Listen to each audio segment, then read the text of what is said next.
The most infuriating thing about Donald Trump and his lies is how insulting they are to our intelligence. The other day, I believe it was last Friday, Sidney Powell pleaded guilty and made a deal with Fonnie Willis and the district attorney's office here in Fulton County. As a part of that deal, she will have to testify against Donald Trump and the other co-defendants. That news story went viral. It was all over social media, news media was talking about it, and this is what Donald Trump put over on Truth Social. Sidney Powell was one of millions and millions of people who thought, and in ever-increasing numbers still think correctly, that the 2020 presidential election was rigged and stolen, and our country is being absolutely destroyed because of it. Despite the fake news report to the contrary, and without even reaching out to ask the Trump campaign, Ms. Powell was not my attorney and never was. In fact, she would have been conflicted. What? Ms. Powell did a valiant job of representing a very unfairly treated and governmentally abused General Mike Flynn, but to no avail. His prosecution, despite the facts, was ruthless. He was an innocent man, much like many other innocent people who are being persecuted by this now fascist government of ours, and I was honored to give him a full pardon. Just lies for no reason.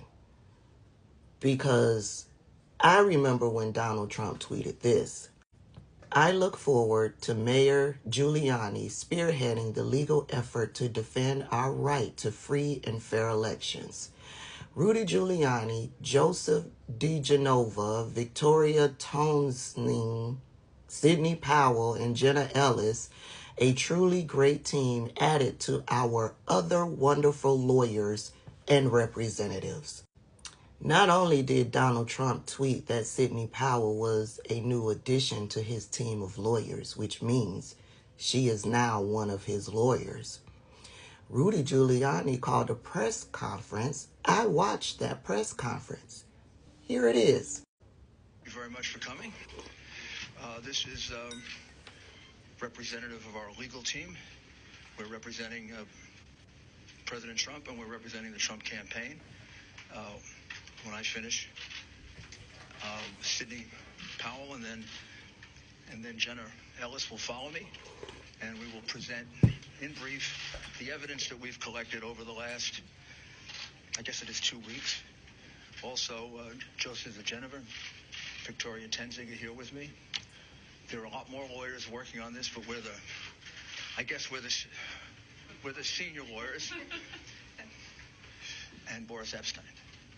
What we are really dealing with here and uncovering more by the day is the massive influence of communist money through Venezuela, Cuba, and likely China in the interference with our elections here in the United States. The Dominion voting systems, the Smartmatic technology software, and the software that goes in other computerized voting systems here as well, not just Dominion, were created in Venezuela at the direction of Hugo Chavez to make sure he never lost an election after one constitutional referendum came out the way he did not want it to come out. I still can't believe that anybody took Sidney the Kraken Powell seriously when she invoked Hugo Chavez in 2020.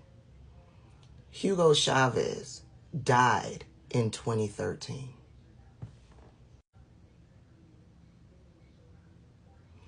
What y'all want me to say to that? What can I say? There's nothing that I can say in regards to that lunacy. He knows he's lying. His base knows he's lying. The politicians that support him knows that he's lying. They all know he's lying.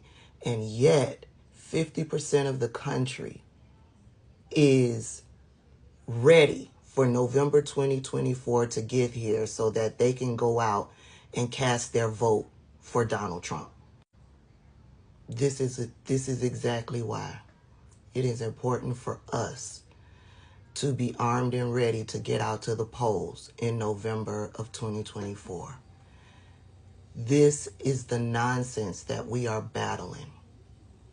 And truth be told, everything that's going on in the Middle East, my gut tells me that it's all by design in an attempt to get people to say, oh, I'm not going to support Joe Biden. It's all to keep people from voting for Joe Biden. And it's working. A lot of you are falling for the okie doke. Vote blue in 2024. We are voting for democracy.